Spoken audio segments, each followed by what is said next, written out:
मैं 14 साल का था जब 17 साल की मालकिन मुझे रात को घर पर रख लेती। मैं इनकार करता तो मालकिन का शौहर कहता कि रुक जा बेटा, मालकिन अकेली है, ख्याल रखना। और फिर मुझे मालकिन के घर पर ही रात को सोना पड़ता। लेकिन एक रात मालकिन ने मेरे होश उड़ा दिए जब आधी रात को बेड पर, मेरा नाम अमान है और मेरी उम्र 25 साल है। मैंने 14 साल की उम्र में एक बड़े बिजनेसमैन के घर में काम किया था। माजी के दरीजों से झांकता हूँ तो आज भी मुझे छुरछुरी आ जाती है। मेरा मालिक एक बिजनेसमैन था और इस सिलसिले में वह ज़्यादातर घर से बाहर ही रहता था, जिसकी वजह से मालकिन अक्सर बिस्तर पर अकेली रहती थी। मालकिन का नाम माही था और मुझे बंगले की देखभाल के लिए रखा गया था, और इसीलिए भी कि मालकिन अकेली ना रहे।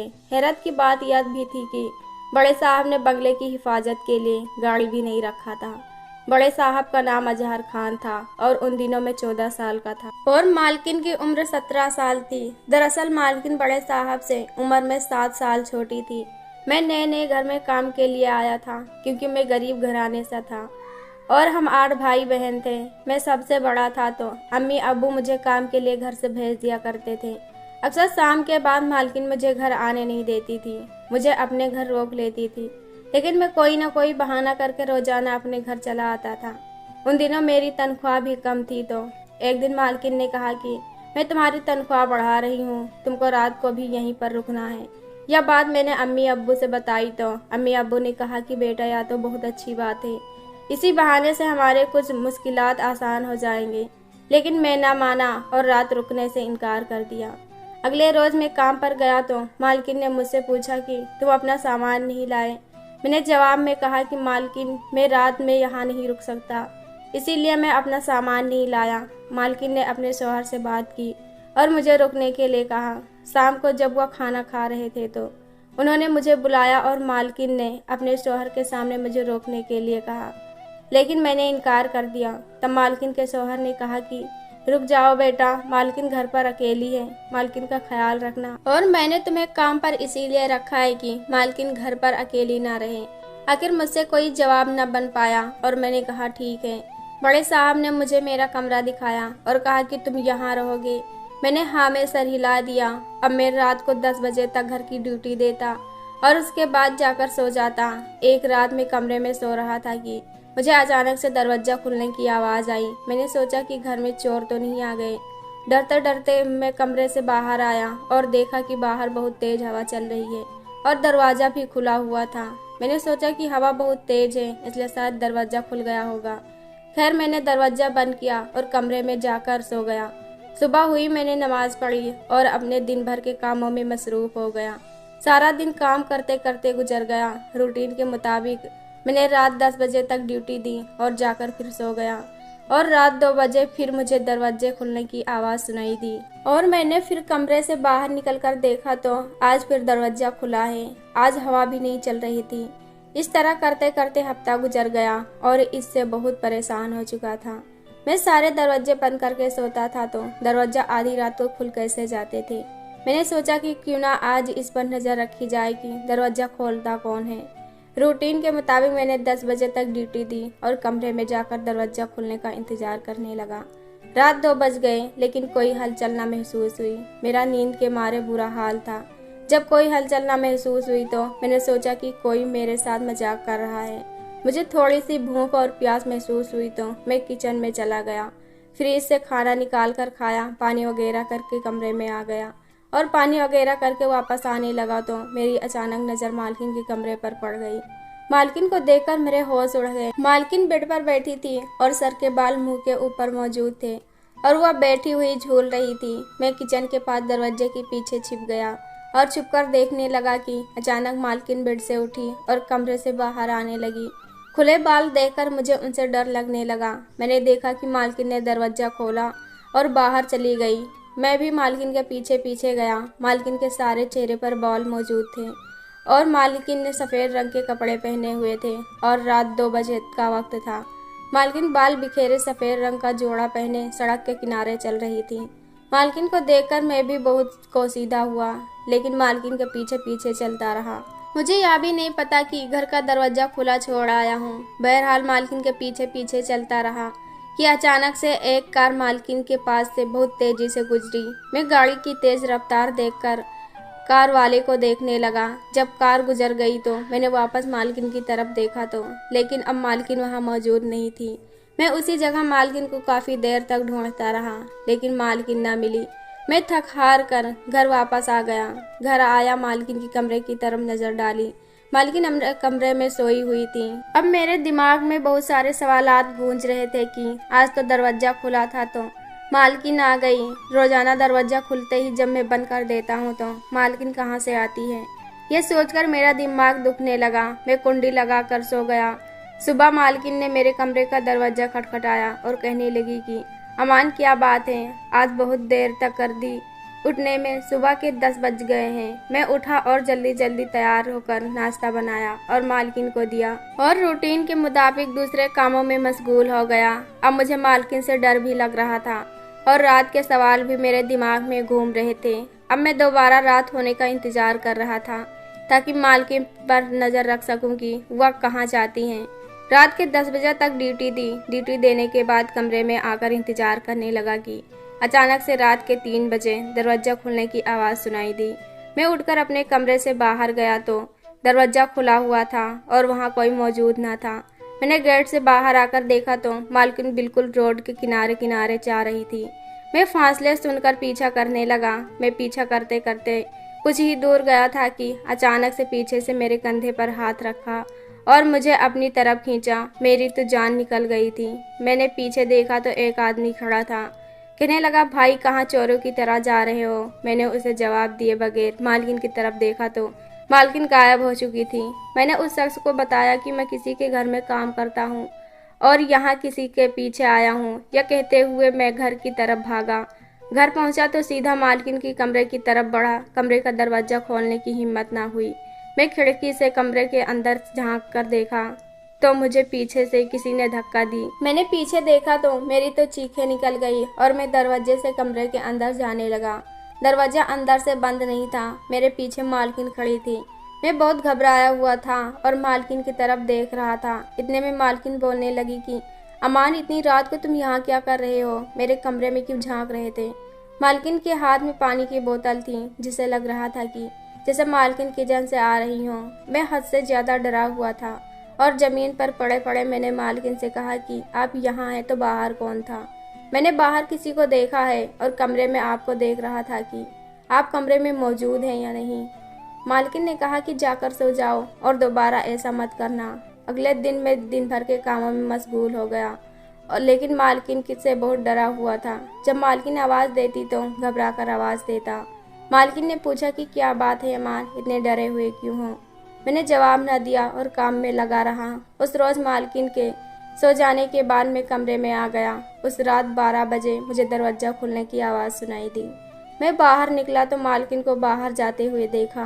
मैं दरवाज़ा अंदर से बंद करके दीवार से कूदकर बाहर आया और मालकिन के पीछे जाने लगा। अचानक से सामने से मालिक को आते हुए देखा और दौड़कर मैं मालिक की तरफ बढ़ा और उनकी नज़र मुझ पर पड़ी।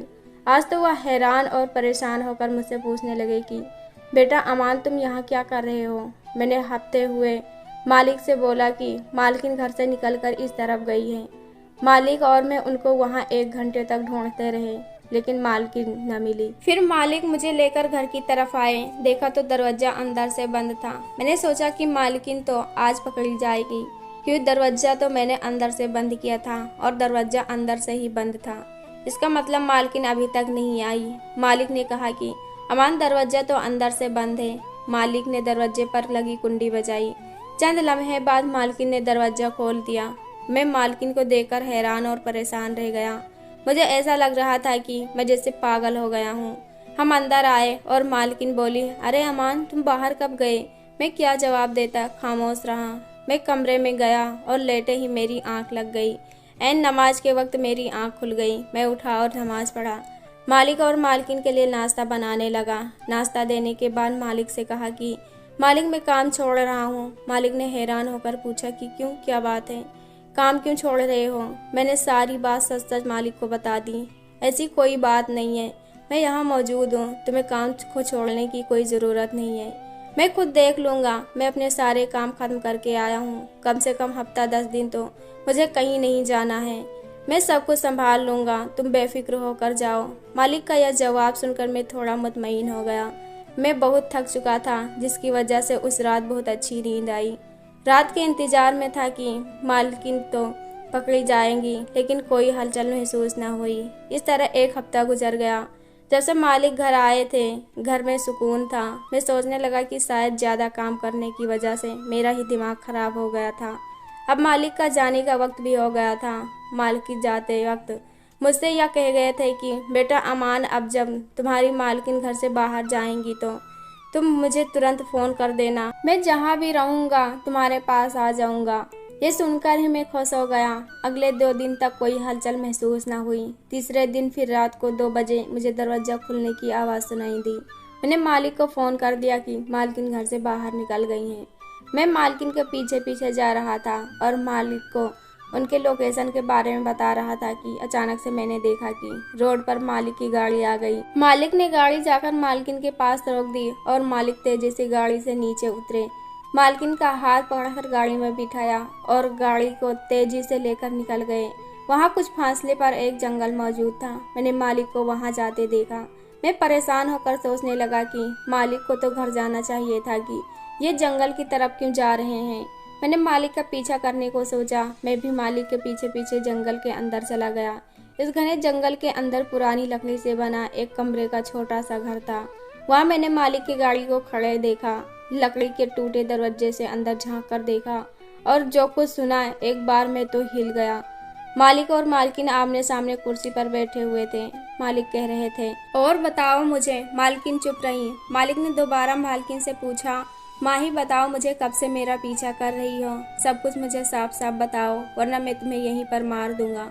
मालकिन ने कहा कि तुम यही काम बहुत अच्छे तरीके से कर सकते हैं। मैं तुम्हारा पीछा उस वक्त से कर रही हूँ जब मुझे मालूम हुआ कि तुम ड्रग्स का बिजनेस कर रहे हो। मालिक घबरा कर बोले, क्या मतलब है तुम्हारा? ये कैसी बातें कर रही हो? क्या पागल हो गई हो तुम? मालकिन कहने लगी, बस कर दो अजहर, कितना झूठ बोलोगे। है ऐसो असरत रुपया पैसा चंद लम्हों में कोई इतनी जल्दी कैसे तरक्की कर सकता है। मालिक ने जवाब दिया कि जब तुम्हें पता चल ही गया है अच्छी बात है। वैसे भी तुम मेरा क्या बिगाड़ सकती हो, लेकिन मेरा यह राज तुम्हें पता चल ही चुका है। तब तुम्हें भी मरना ही होगा। तुम मुझे मार दोगे। अजहर, तुम्हें अपनी बीवी को मारते हुए शर्म नहीं आती? मालिक ने जवाब दिया कि जब तुम्हें अपने शौहर की जासूसी करते हुए शर्म नहीं आई तो मुझे क्यों आएगी। मेरे मकसद के रास्ते में जो भी आएगा मरना होगा, चाहे वो फिर मेरी बीवी ही क्यों ना हो। वैसे भी लोग कामयाबी देखते हैं, क्या नहीं देखते कि उसने कामयाब होने के लिए कौन सा रास्ता चुना है। मालकिन हंसी और जोर से बोली, क्या तुमने मुझे बेवकूफ समझ रखा है? क्या तुम्हें मालूम नहीं है कि मैं ब्रिगेडियर उस्मान की बेटी हूँ, जो कि ISI के ब्रिगेडियर हैं। तुम्हारी इन्फॉर्मेशन के लिए तुम्हें बता दूं, मैंने अपने बाबा को तुम्हारे बारे में सब कुछ बता चुकी हूँ। मनहूस था वो दिन जिस दिन मैंने तुमसे मोहब्बत की थी और अपने पापा के खिलाफ जाकर तुमसे शादी की थी। तुम्हें क्या लगता है कि तुम मुझे मार कर भाग जाओगे? तो तुम्हारी इन्फॉर्मेशन के लिए तुम्हें बता दूंगी, पापा ने सादा लिबास में अपने आदमी यहाँ भेजे हुए हैं। जब तुमने मुझे पकड़ा था तो तभी उसने तुम्हें देख लिया था। तुम्हारे खिलाफ सारे सबूत मेरे पास मौजूद हैं। इतने में मालकिन ने अपने एक कान से ब्लूटूथ निकाला और जोर से कहा, सब अंदर आ जाओ। जोर से दरवाजा खुला और सादा लिबास में 2 आदमी अंदर आ गए। उनके अंदर आते ही मालिक ने मालकिन को पकड़ लिया और कहा, मुझे पकड़ने के लिए बहुत अच्छा प्लान बनाया था, लेकिन मैं एक कदम आगे ही रहता हूँ। मुझे जाने दो, वरना मैं इस लड़की को यहीं पर मार दूंगा। चालाक औरत, तूने मुझसे शादी अपनी पहचान छुपा कर की थी। अंदर जाने वालों में से एक ने हंसकर कहा, तुम कितने बेवकूफ हो, जिससे शादी की उसके बारे में कुछ पता ही नहीं किया। मालकिन ने कहा कि इसका कोई फायदा नहीं है अजहर, तुम मुझे मार कर यहाँ से भाग नहीं सकते। मालिक ने यह सुनते ही मालकिन को उन आदमियों पर धक्का दिया और फौरन खिड़की से कूदकर बाहर निकल गया।